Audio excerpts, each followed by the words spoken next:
Welcome to PW only IAS. स्वागत है आप सभी लोगों का हमारे आंसर राइटिंग के आज के इस सेशन में।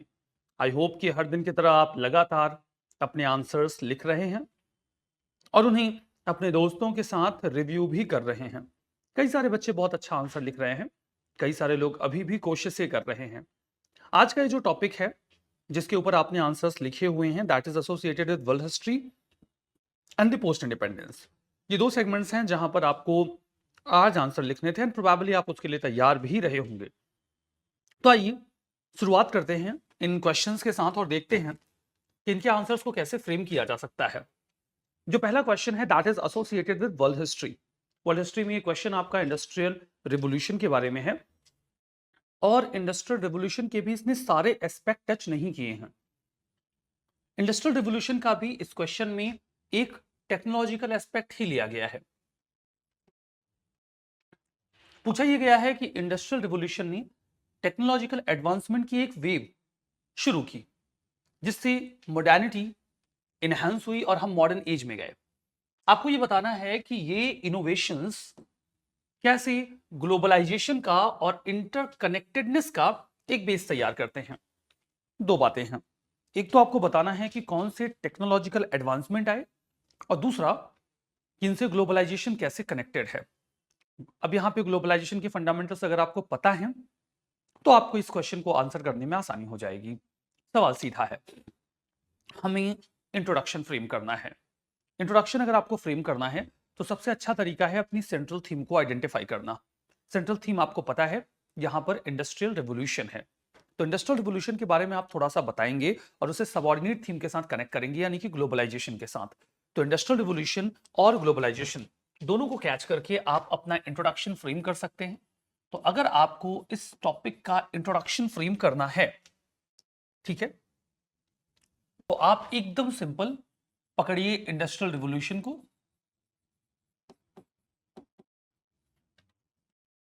इसे थोड़ा सा डिफाइन करिए और इसे कनेक्ट कर दीजिए ग्लोबलाइजेशन के साथ। इससे एग्जामिनर को एकदम क्लैरिटी हो जाएगी कि आप क्वेश्चन की अंडरस्टैंडिंग रखते हैं और आप इसे किस ओरिएंटेशन में अटेम्प्ट करने वाले हैं।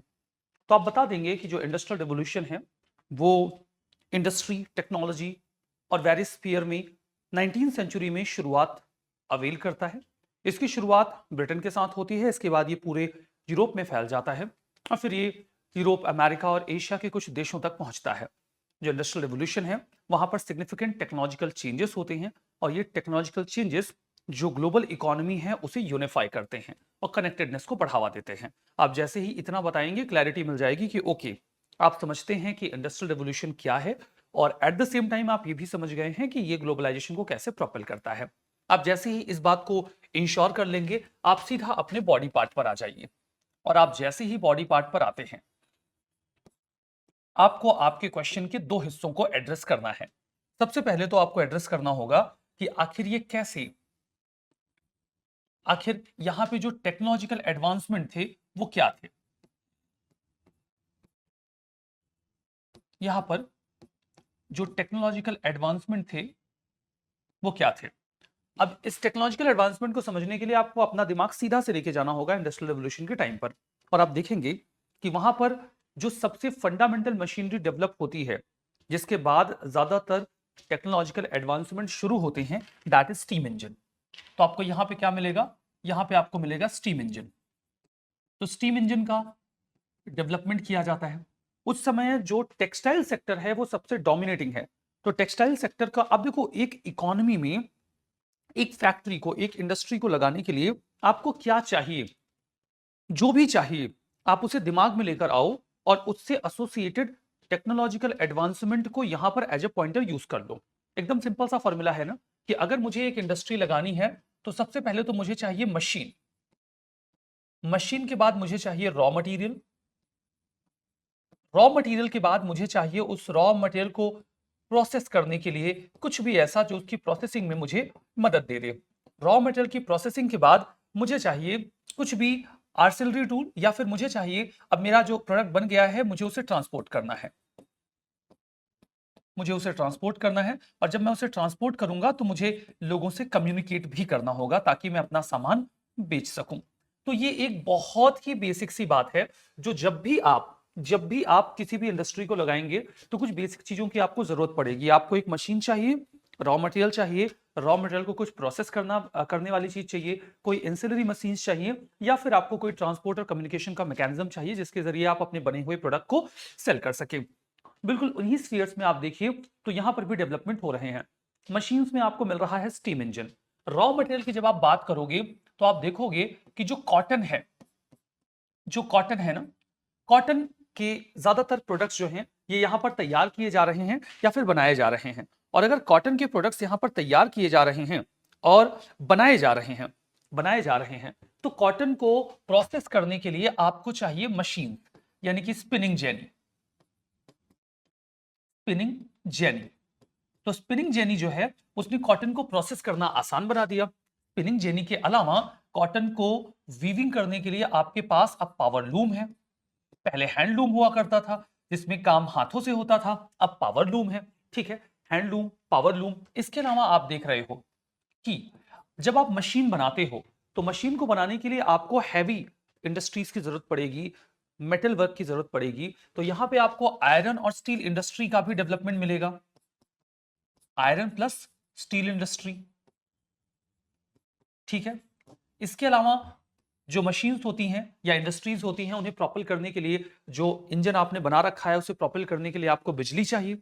बिजली तो चाहिए ही। तो बिजली करने के लिए आप देख रहे हो कि यहां पे इलेक्ट्रिसिटी का डेवलपमेंट हो रहा है। यहां पे इलेक्ट्रिसिटी का डेवलपमेंट हो रहा है। और इन सब के बाद आप देखोगे तो हमें ट्रांसपोर्टेशन सेक्टर में ग्रोथ देखने को मिलेगी, जैसे कि रेलवे और टेलीग्राफ लाइन का डेवलपमेंट होगा। रेलवे प्लस टेलीग्राफ लाइन का डेवलपमेंट होगा। मतलब इतनी इकोनॉमिक स्फीयर्स आप बड़े आराम से इमेजिन कर सकते हो कि भाई एक मशीन चाहिए, मशीन को बनाने वाला रॉ मटेरियल चाहिए, रॉ मटेरियल जो आप इस्तेमाल कर रहे हो मशीन में प्रोसेस करने के लिए, उसके लिए आपको एंसिलरी मशीन चाहिए, फिर आपको कुछ भी और फैसिलिटी जो मिल सकती है वो मिल जाए, और उसके बाद आपको ट्रांसपोर्टेशन के लिए रेलवे, टेलीग्राफ और कम्युनिकेशन के मीन्स मिल जाएं। अगर आपको इतना मिल जाए तो फिर आपका काम हो जाता है। और इन सभी फील्ड्स में आप देख रहे हो कि जो टेक्नोलॉजिकल एडवांसमेंट हुए हैं वो इंडस्ट्रियल रेवोल्यूशन के दौरान हुए हैं। जैसे कि आप देखो तो स्टीम इंजन बना लिया जाता है लिवरपूल और मैनचेस्टर, इसी की वजह से, स्टीम इंजन की वजह से ना केवल ट्रांसपोर्टेशन में से मदद मिलती है, बल्कि जो वेरियस मशीन्स हैं उन्हें भी स्टीम पावर से चलाने की कोशिश की जाती है। टेक्सटाइल मशीनरी में काफी काम होता है। स्पिनिंग जेनी और पावर लूम को यहाँ पे तैयार किया जाता है। आयरन और स्टील प्रोडक्शन में, मेटलर्जी में काफी अच्छा एडवांसमेंट देखने को मिलता है। हेनरी बेस्मर जो हैं वो स्टील प्रोडक्शन के प्रोसेस को और बेटर बनाते हैं, जिससे स्टील को अब मास लेवल पे मैन्युफैक्चर किया जा सकता है। ठीक है, जो बर्न फर्नेस बनाया जाता है उसकी मदद से प्रोडक्शन इनहैंस हो गया है। टेलीग्राफ और कम्युनिकेशन भी यहाँ पर काफी स्मूथ हो जाता है। सैमुअल मोर्स का जो टेलीग्राफ है वो कम्युनिकेशन को बहुत ज्यादा फास्ट बना देता है। इलेक्ट्रिसिटी और लाइट का जब यहाँ पर डेवलपमेंट होता है और थॉमस एडिशन जो है वो बल्ब बना देते हैं, तो उसकी वजह से इंडस्ट्रीज में काम करना अब बहुत ज्यादा आसान हो जाता है। हालांकि उस समय के जो बल्ब थे वो काफी ज्यादा बड़े बड़े हुआ करते थे, उनकी रोशनी बहुत ज्यादा नहीं थी। और इंडस्ट्रीज में जब आप जाते थे तो वहां पे मतलब रोशनी तो रहती थी लेकिन वो अंधेरे जैसी रोशनी होती थी।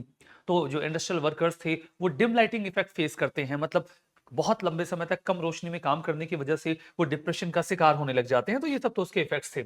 अब देखो ये कैसे ग्लोबलाइजेशन को फ्यूल करता है। जब आप ग्लोबलाइजेशन में जाते हो ना, तो ग्लोबलाइजेशन में आप देखोगे कि जो भी टेक्नोलॉजिकल एडवांसमेंट हो रहे हैं उनकी वजह से, जो स्टीम शिप है, रेल रोड है, उसकी वजह से गुड्स का मूवमेंट बहुत तेज हो गया है। और जब गुड्स का मूवमेंट बहुत तेज हो गया है तो अब जो ट्रेड है एक देश से दूसरे देश के बीच का, वो और बेटर और ज्यादा एक्सपेंड हो गया है। कम्युनिकेशन नेटवर्क जो है, देखो ग्लोबलाइजेशन की एकदम सिंपल सी की है। ग्लोबलाइजेशन की है क्या है कि ग्लोबल इकोनॉमी का इंटीग्रेशन। ग्लोबल इकोनॉमी का जो इंटीग्रेशन हो रहा है ग्लोबलाइजेशन में, वो इस इंडस्ट्रियल रिवोल्यूशन में होने वाले डेवलपमेंट की वजह से कैसे हो रहा है, बस आपको इतना ही बताना है और कुछ नहीं करना है। तो आप देख लो कि क्या कुछ हो रहा है। अगर स्टीम इंजन बन रहा है तो उससे रेलवे और जो कम्युनिकेशन के मैकेनिज्म्स हैं वो फ्यूल हो रहे हैं, प्रोडक्शन बढ़ गया है। प्रोडक्शन बढ़ने के साथ साथ यहां पर आप देख पा रहे हो कि कम्युनिकेशन के नेटवर्क्स भी इनहेंस हो गए हैं। तो ट्रांस अटलांटिक टेलीग्राफ केबल जो है वो यूरोप को नॉर्थ अमेरिका के साथ कनेक्ट कर रही है। At the same time cultural exchange भी देखने को मिल रहा है। अब जब लोग ट्रेवल करेंगे, कम्युनिकेट करेंगे, तो एक दूसरे के आइडियाज को भी समझेंगे। और इंटरनेशनल एयर ट्रेवल की शुरुआत हो जाती है, कल्चरल एक्सचेंज होने लग जाता है। हम देखते हैं कि इंडस्ट्रियल रिवॉल्यूशन की वजह से जो कोलोनाइजेशन का प्रोसेस है वो भी तेज हो जाता है। तो एक देश दूसरे देश को अपनी कॉलोनी बना रहा है, तो जो कल्चरल हेजिमनी है, इकोनॉमिक हेजिमनी है, उसका दौर शुरू होता है और बाद में ये उन कंट्रीज के बीच में एक स्ट्रॉन्ग कनेक्ट डेवलप करता है, जिसके बाद आप बड़े आसानी से ग्लोबलाइजेशन के एलिमेंट्स को देख पाएंगे। ग्लोबल वर्कफोर्स की जरूरत पड़ती है, मतलब जब आप इतनी जगहों पर काम करना शुरू करेंगे तो कई सारी ऐसी लोकेशंस होंगी जहां पर आपको वर्कफोर्स नहीं मिलेगा, जैसे मलाया पेनिनसुला का रीजन हो या फिर ओसिनिया का रीजन हो या फिर घाना हो, साउथ अफ्रीका हो। यहां पर जो ब्रिटिशर्स हुआ करते थे वो इंडियंस को, बाकी के एशियंस को लेकर जाते थे और काम करवाते थे। तो इस तरीके से भी जो मूवमेंट ऑफ पीपल है वो होता है। तो ये सारे एलिमेंट्स आप यहां पे देख पा रहे हो ग्लोबलाइजेशन में। अब आपको यहां पर देखना क्या है, यहां पर आपको सिर्फ इतना बताना है कि जो टेक्नोलॉजिकल एडवांसमेंट हैं, जो टेक्नोलॉजिकल एडवांसमेंट हैं, उन्होंने ग्लोबलाइजेशन को कैसे प्रोपेल किया, इनसे ग्लोबलाइजेशन कैसे हुआ। और अगर आपको ग्लोबलाइजेशन की मीनिंग क्लियर है तो ये है इंटीग्रेशन।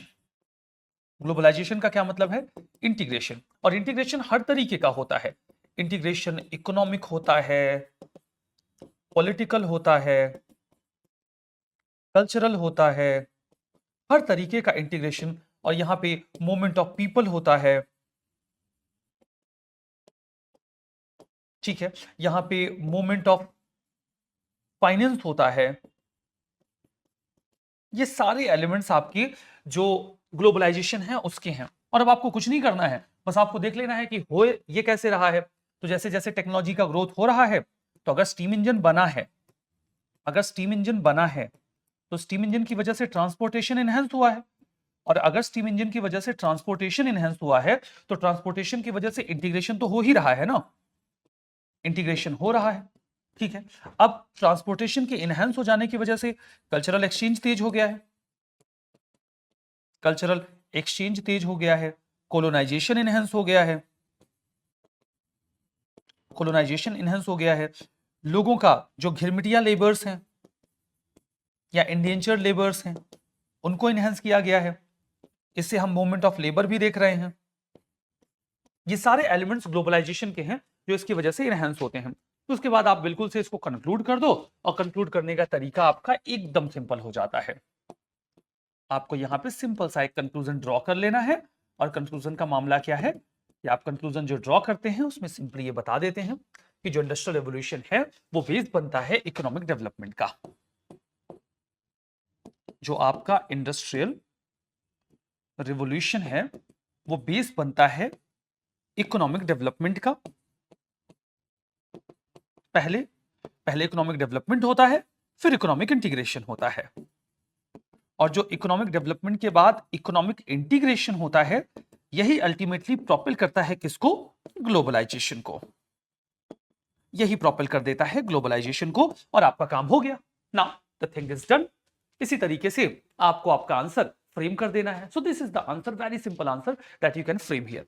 चलो, ये तो हो गया पहला आंसर। अगर हम दूसरे आंसर के ऊपर चले या दूसरे क्वेश्चन को एड्रेस करें, तो दूसरा क्वेश्चन जो आपके सामने है that is about the capitalism. Discuss the role of capitalism in shaping the economic structure of African nations. How has it influenced their development trajectories? अब देखो, अब यहां पे सबसे पहले तो आपको ये देखना होगा कि कैपिटलिज्म से क्या चेंजेस आए हैं अफ्रीकन इकोनॉमिक मॉडल में। और एक दफा आपने कैपिटलिज्म के जो एलिमेंट्स हैं उनको अफ्रीकन कॉन्टिनेंट पर इंट्रोड्यूस कर दिया, तो उसके बाद आपको उसका पॉजिटिव और नेगेटिव इंपैक्ट बता देना है। क्योंकि 10 मार्कर क्वेश्चन है, 15 मार्कर है, 15 मार्कर में आपके पास चॉइस है, आप 3 हिस्से बना सकते हैं, कोई दिक्कत वाली बात नहीं है।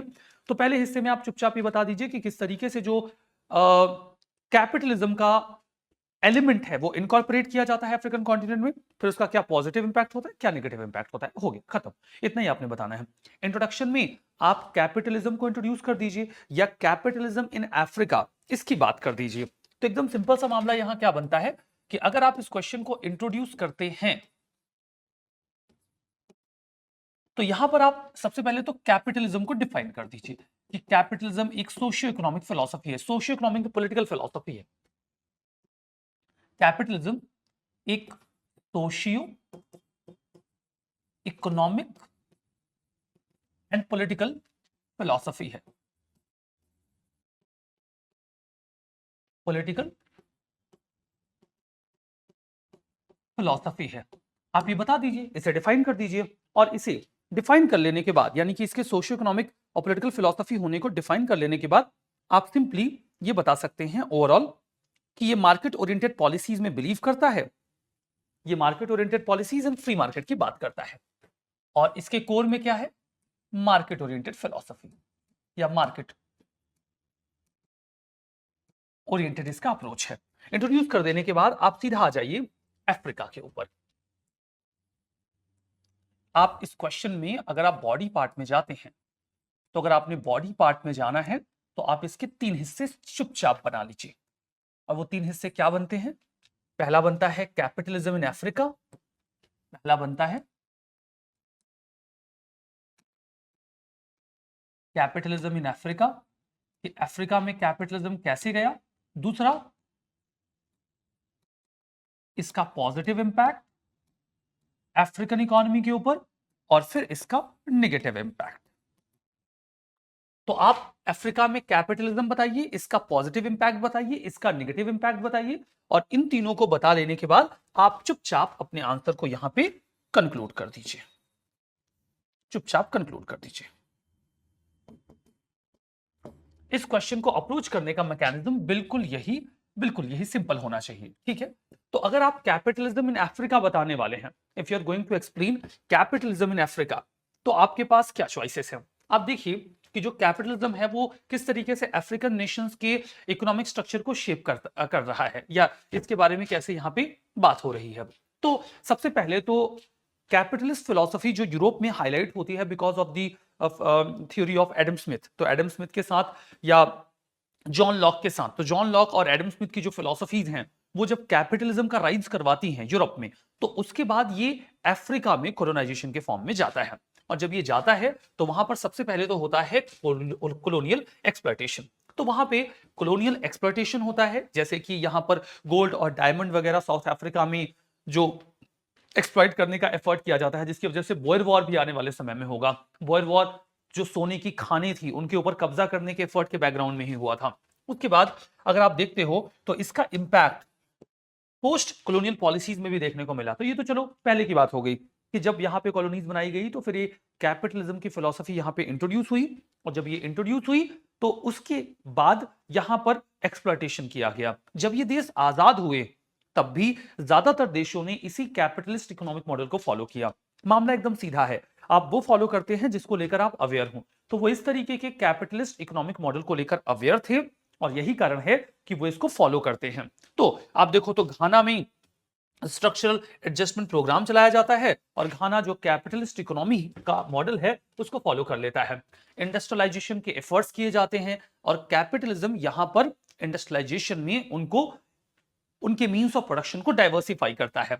कॉपर की माइनिंग जो जाम्बिया में की जाती है, फाइनेंशियल सेक्टर को डेवलप करने की कोशिश की जाती है, and that too on the basis of market economy. Nigeria का जो बैंकिंग सेक्टर का एक्सपेंशन होता है वो इसी वजह से होता है, ठीक है। तो ये जो डेवलपमेंट्स हो रहे हैं अफ्रीका में, इनके बैकग्राउंड में काम वही चल रहा है। वो ग्लोबल ट्रेड के साथ खुद को इंटीग्रेट करते हैं। कीनिया का जो एग्रीकल्चरल एक्सपोर्ट है जिसमें टी और कॉफी, उसकी इकोनॉमी के एक्सपोर्ट का काफी अच्छा हिस्सा बनाते हैं। तो आप एकदम सिंपल सा ये मामला यहां पे देख पा रहे हो कि जब आप कैपिटलिज्म इन अफ्रीका की बात करोगे तो capitalism in Africa colonial exploitation के साथ आया है। ये कॉलोनियल एक्सप्लॉयटेशन के साथ आया है, तो कॉलोनियल एक्सप्लॉयटेशन के साथ आता है। लेकिन जब ये देश आजाद होते हैं, यानी कि आफ्टर इंडिपेंडेंस,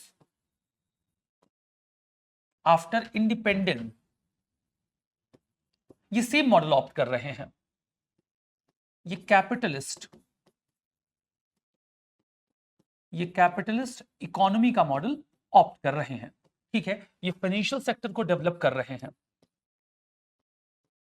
ये फाइनेंशियल सेक्टर को डेवलप कर रहे हैं, ये ग्लोबल इकोनॉमी के साथ खुद को इंटीग्रेट कर रहे हैं, ये ग्लोबल इकोनॉमी के साथ खुद को इंटीग्रेट कर रहे हैं। ये सारी चीजें आपको कैपिटलिज्म इन अफ्रीका में मिलेंगी। इस तरीके से अफ्रीका में जो कैपिटलिज्म है वो पेनिट्रेट करता है।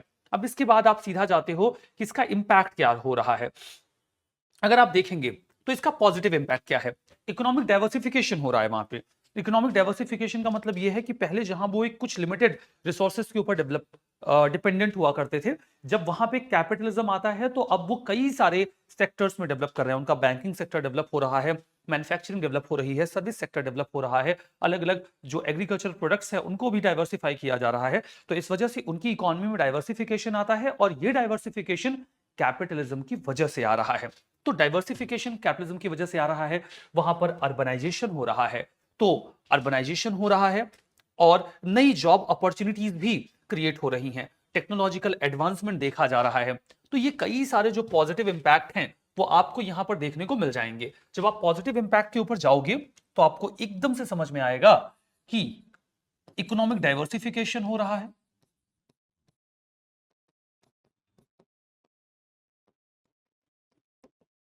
इकोनॉमिक डाइवर्सिफिकेशन हो रहा है, टेक्नोलॉजिकल एडवांसमेंट आ रहा है, टेक्नोलॉजिकल एडवांसमेंट आ रहा है, अर्बनाइजेशन आ रहा है,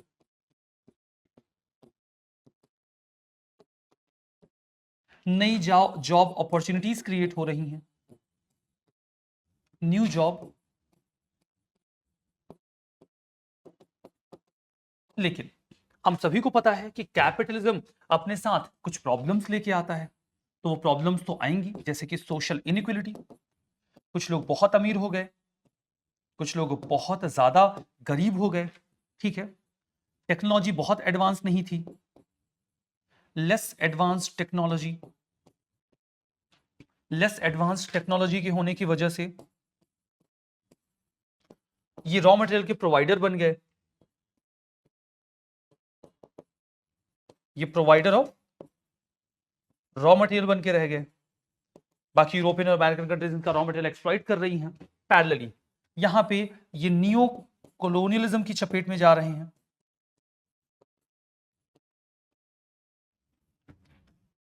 तो ये सारी चीजें हो रही हैं इसके नेगेटिव इंपैक्ट में। बाकी आप कंक्लूड कर देंगे कि जो कैपिटलिज्म है वो पॉजिटिव और नेगेटिव दोनों इफेक्ट के साथ आता है, और जो सोशियो इकोनॉमिक कंडीशंस थी अफ्रीका की वो इस तरीके के इकोनॉमिक मॉडल के लिए कंपैटिबल नहीं रही, और यही कारण है कि अफ्रीका जो कैपिटलिस्ट इकोनॉमिक मॉडल है उसका सही तरीके से फायदा नहीं उठा पाया, और वो अभी भी अपनी इकोनॉमिक एडवांसमेंट में अलग अलग फ्रंट पर स्ट्रगल कर रहा है। ऐसा बोल के आप अपना जो टॉपिक है उसको कंक्लूड कर सकते हैं कि कैपिटलिज्म कुछ सर्टेन सोशियो इकोनॉमिक कंडीशंस की रिक्वायरमेंट जताता है, और अफ्रीका में वो चीजें मिसिंग रही हैं, और यही कारण है कि वो आज भी स्ट्रगल कर रहे हैं। इस तरीके से आप अपने इस टॉपिक को कंक्लूड करके इसे फिनिश कर सकते हैं, अलग अलग एस्पेक्ट में आप इस पे जा सकते हैं, ठीक है। अब यहां पर जब आप अगले क्वेश्चन के ऊपर जाते हैं, अगर आप अगले क्वेश्चन के ऊपर जाते हैं तो यहां पर आपको जो अगला क्वेश्चन मिलता है that is about explore the contribution of Indian women writers in pre independence and post independence India, how have they shaped the literary discourse. Let me be very frank about this question. ये question बहुत ज्यादा specific है, it is too specific, too specific. जैसे मैं कहता हूं कि UPSC history में विमेन के कंट्रीब्यूशन को लेकर क्वेश्चन पूछता रहा है, एंड आई विल से कि यूपीएससी का ये फेवरेट टॉपिक भी रहा है, विमेन के कंट्रीब्यूशन को लेकर क्वेश्चन पूछना।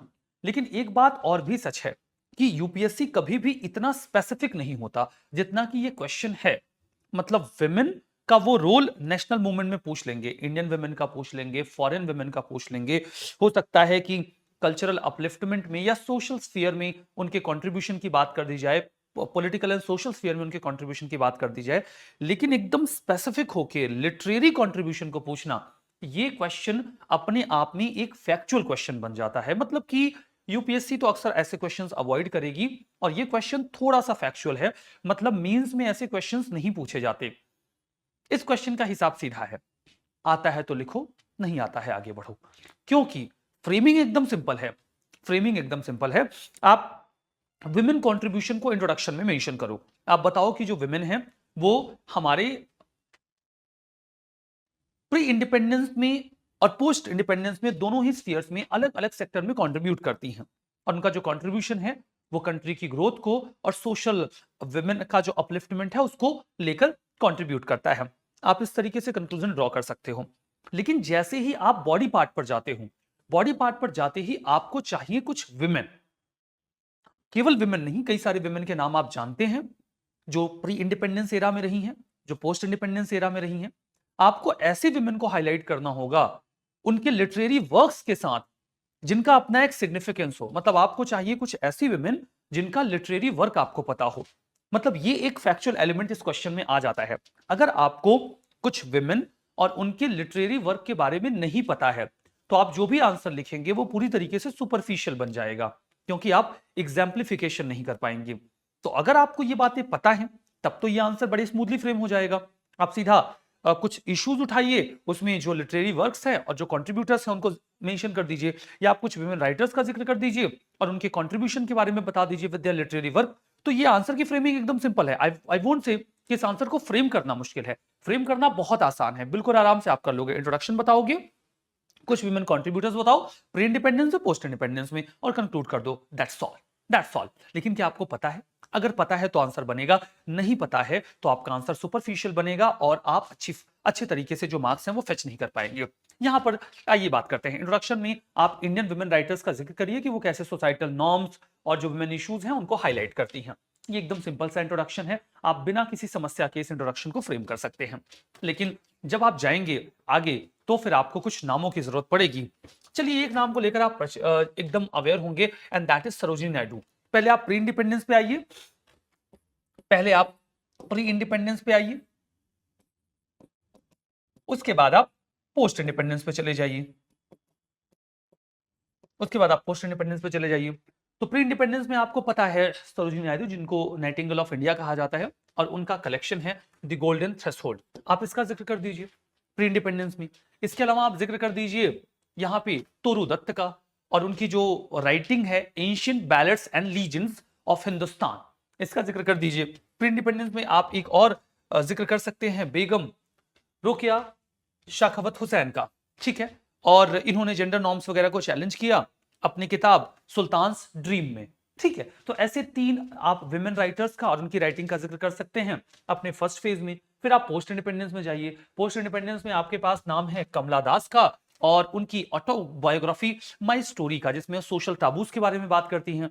आप महाश्वेता देवी का नाम ले सकते हैं और उनकी राइटिंग जो कि ट्राइबल कम्युनिटीज के ऊपर है, मार्जिनलाइज सेक्शन के ऊपर है। उनका वर्क है 1084, ठीक है, ठीक है। और रुदाली, आप इस पे बातचीत कर सकते हैं। फिर आप सोशल इंजस्टिस में जो, यहां तो देखो ये आपने उनकी बात कर दी, और उसके बाद आता है कि दूसरा जो पार्ट आता है कि इसने कैसे लिटरेरी डिस्कोर्स को चेंज किया। तो लिटरेरी डिस्कोर्स को चेंज किया भी, उसमें फिर आप बताइए कि सोशल इंजस्टिस के ऊपर हाईलाइट होता है, विमेन आइडेंटिटी और सेल्फहुड की बात की जा रही है, वो फेमिनिस्ट थीम्स को हाईलाइट कर रही हैं। यहाँ पे लिटरेरी मूवमेंट चल रहा है जहां विमेन का लिटरेचर में एक की रोल देखने को मिल रहा है। मेंटल हेल्थ के ऊपर बातचीत की जा रही है, हिस्टोरिकल और पॉलिटिकल थीम्स के ऊपर भी जो लिटरेरी राइटिंग्स की जा रही है विमेन के द्वारा, वो भी इस फील्ड को हाईलाइट करती हैं। और फिर आप एकदम कंट्रीब्यूट करते हुए, मतलब उनके कंट्रीब्यूशन को हाईलाइट करते हुए टॉपिक को कंक्लूड कर दीजिए। तो मतलब कहने का ये है कि इस क्वेश्चन की फ्रेमिंग मुश्किल नहीं है, इस क्वेश्चन का कंटेंट मुश्किल है। कई दफा देखो ऐसे चैलेंजेस आते हैं, कुछ क्वेश्चंस ऐसे होते हैं जहां पर फ्रेमिंग मुश्किल होती है, कंटेंट भरा पड़ा है but we are not unable to frame. कुछ क्वेश्चंस ऐसे होते हैं जहां पर आपके पास फ्रेमिंग तो एकदम क्लियर है कि भाई इसमें लिखना कैसे है, लेकिन जो कंटेंट है वो हार्ड है, वो मुश्किल है। इस तरीके के क्वेश्चंस हालांकि मेंस में कम मिलते हैं, जहां पर आपके पास कंटेंट कम हो और फ्रेमिंग आसान हो। अक्सर चैलेंज यही होता है कि कंटेंट है और फ्रेमिंग में गड़बड़ी आ रही है। तो ये दो बातें होती हैं यहां पर कंटेंट एंड फ्रेमिंग के पर्सपेक्टिव से। हमारा जो अगला क्वेश्चन है वो आफ्टरमैथ ऑफ वर्ल्ड वॉर की बात, वर्ल्ड वॉर्स की बात करता है कि जब वर्ल्ड वॉर्स खत्म होते हैं, फर्स्ट वर्ल्ड वॉर और सेकेंड वर्ल्ड वॉर, तो पुराने एम्पायर्स का डिमाइज होता है और नए जो नेशंस हैं उनका क्रिएशन होता है। आप सीधा सा सेंट्रल थीम आइडेंटिफाई कर रहे हैं वर्ल्ड वॉर, और इस पर आप अपना इंट्रोडक्शन फ्रेम कर देंगे, ठीक है। आप पिक करते हैं इंट्रोडक्शन में वर्ल्ड वॉर्स,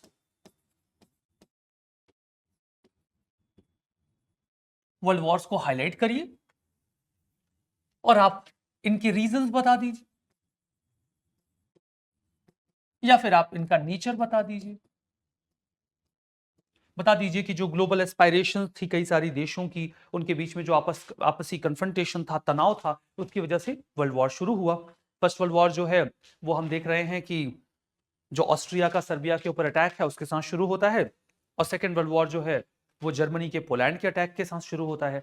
तो जो एक्सपेंशन की पॉलिसीज रही हैं, एक्सपेंशन की एस्पायरेशंस रही हैं, उसकी वजह से ये दोनों वर्ल्ड वॉर्स होते हैं। ठीक है, तो आप बता सकते हो कि aspiration for expansion in Europe led to two world wars. आप इस थीम के साथ अपना इंट्रोडक्शन बना सकते हो, aspiration to expansion, aspirations to expansion led to world wars, led to world wars।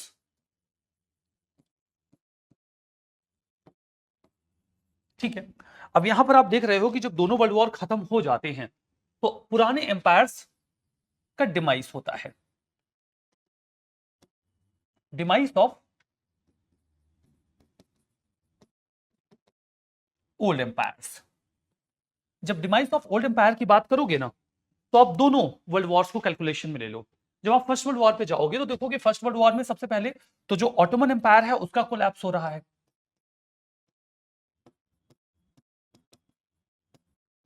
और जो ऑटोमन एम्पायर का कोलैप्स है इसमें मिडिल ईस्ट में कई सारे देश इमर्ज हो रहे हैं,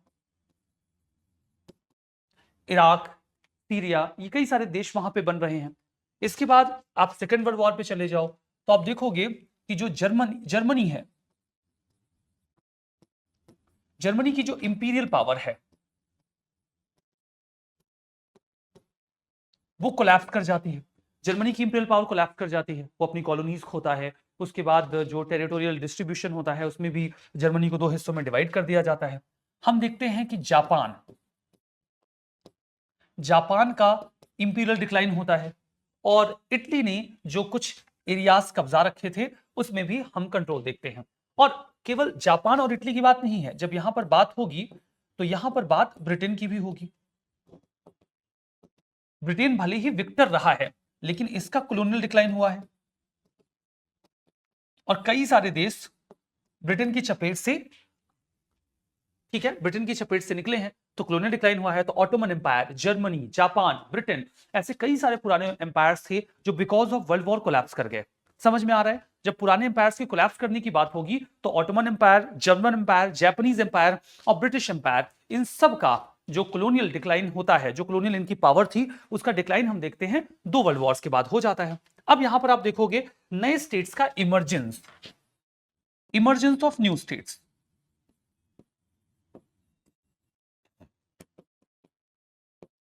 जब आप इमर्जेंस ऑफ न्यू स्टेट्स पर जाओगे तो आप देख लो कि कौन कौन से नए स्टेट्स का फॉर्मेशन आपको सेकेंड वर्ल्ड वॉर के बाद देखने को मिल रहा है।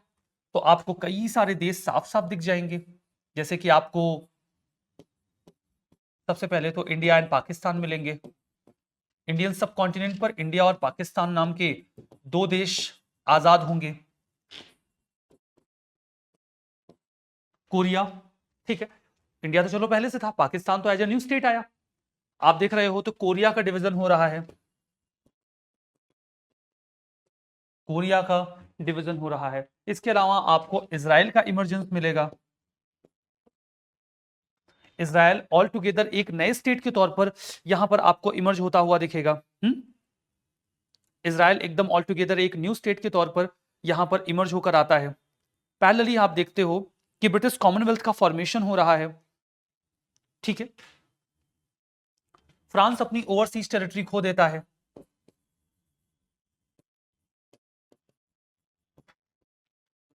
इन इट्स ओवरसीज टेरिटरीज, और जो यूएसएसआर है उसका एक्सपेंशन होता है।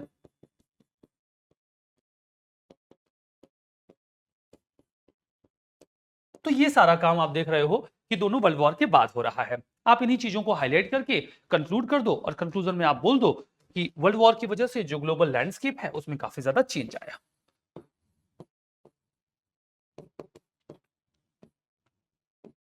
कि जो वर्ल्ड वॉर्स थे पॉलिटिकल लैंडस्केप में, ग्लोबल पॉलिटिकल लैंडस्केप में, ग्लोबल पॉलिटिकल लैंडस्केप में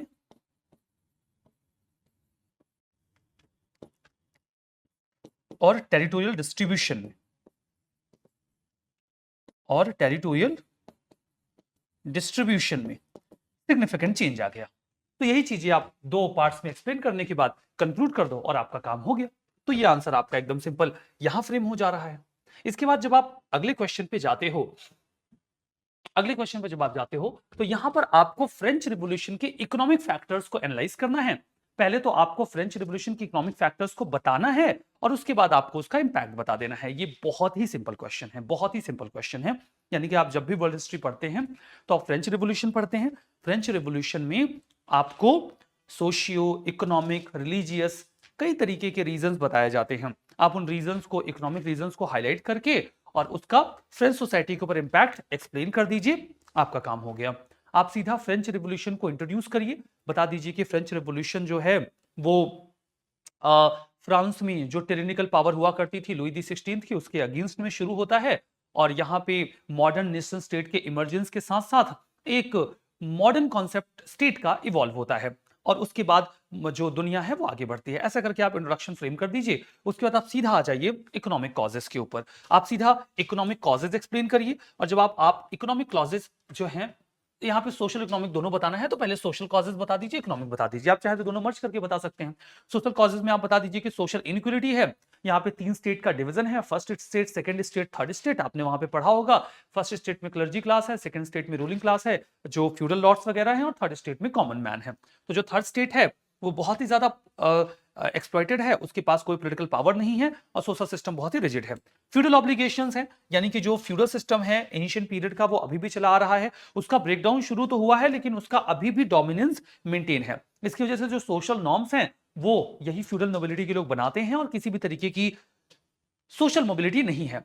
एनलाइटनमेंट के आइडियाज आते हैं यहाँ पे लिबर्टी, इक्वलिटी और फ्रेटर्निटी के, जो सोसाइटी में एक अपहेवल क्रिएट करते हैं, जो चेंज की डिमांड करता है। और फिर बुर्जुआस के एस्पायरेशंस आते हैं, जो बुर्जुआ क्लास यानी कि मिडिल क्लास है, जिसके पास पैसे तो हैं लेकिन उसे सोसाइटी में स्टेटस नहीं है, वो डिससैटिस्फाइड है और एक बेटर सोशल स्टेटस की डिमांड कर रहा है। पब्लिक ग्रीवांसेस काफी हाई लेवल पे हैं, लोग डिससैटिस्फाइड हैं और जो लुई दी 16 की पॉलिसीज हैं, मैरी एंटोनेट की पॉलिसीज हैं, वो लोगों की पॉवर्टी को जो समझ नहीं पा रहे हैं, उस चीज को लेकर भी लोगों में नाराजगी है। तो सोशल फैक्टर हो गया। इकोनॉमिक रीजंस पे आएंगे तो टैक्स बर्डन है। टैक्स बर्डन की आप बात कर रहे हो तो कई सारे टैक्सेस लगाए जाते हैं जैसे कि टैले, गैबले या फिर कॉर्वी। इसके अलावा जो चर्च है वो एक और टैक्स लगाती है जिसको टीथेस कहा जाता है। ठीक है, तो यहाँ पे 3 टैक्सेस ऑलरेडी दिए हुए हैं। इसके अलावा आप टीथेस जानते होंगे, जो टीथेस है वो 10% ऑफ प्रोड्यूस होता था जो चर्च लगाया करती थी। तो आप इसको भी जोड़ सकते हो कि इतने सारे टैक्सेस लगाए जा रहे थे वहां फ्रेंच सोसाइटी में कि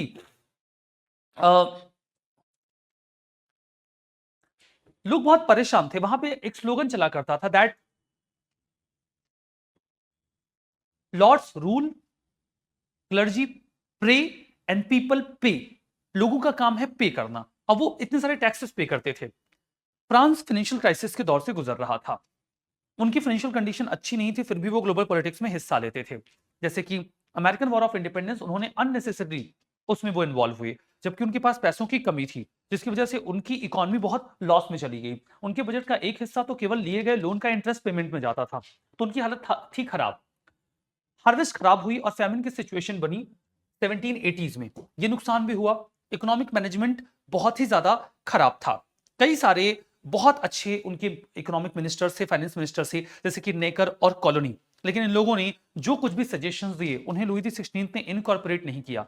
कहा जाता है कि मैरी एंटोनेट को तो इकोनॉमी शब्द से नफरत थी। अगर उनके सामने कोई इकोनॉमी शब्द ले ले तो वो नाराज हो जाती थी और भगा देती थी। तो जो बहुत excellent foreign minister, finance ministers थे, उनको भगा दिया गया, उनकी पॉलिसीज को इंप्लीमेंट नहीं किया गया और इंडस्ट्रियल रिवॉल्यूशन जो है उसने ट्रेडिशनल इकोनॉमिक मॉडल को डिस्टेबलाइज कर दिया, लेकिन नया इकोनॉमिक मॉडल अच्छे से सेटअप नहीं हो पाया, उस वजह से भी अपहेवल रही। तो आप ये दोनों बताने के बाद सीधा उसके इंपैक्ट पर आ जाइए। इंपैक्ट में आप देखेंगे फ्यूडलिज्म का ब्रेकडाउन होगा, एक सेकुलर सोसाइटी का फॉर्मेशन होगा, नेशन स्टेट का कॉन्सेप्ट आएगा, रिपब्लिकन वैल्यूज को हाईलाइट किया जाएगा जहां पर राजा जो हेड ऑफ द स्टेट है वो इलेक्ट किया जाएगा, सोशल मोबिलिटी का कॉन्सेप्ट आएगा, इक्वलिटी लिबर्टी के प्रिंसिपल्स को हाईलाइट किया जाएगा और विमेन राइट की भी बात की जाएगी।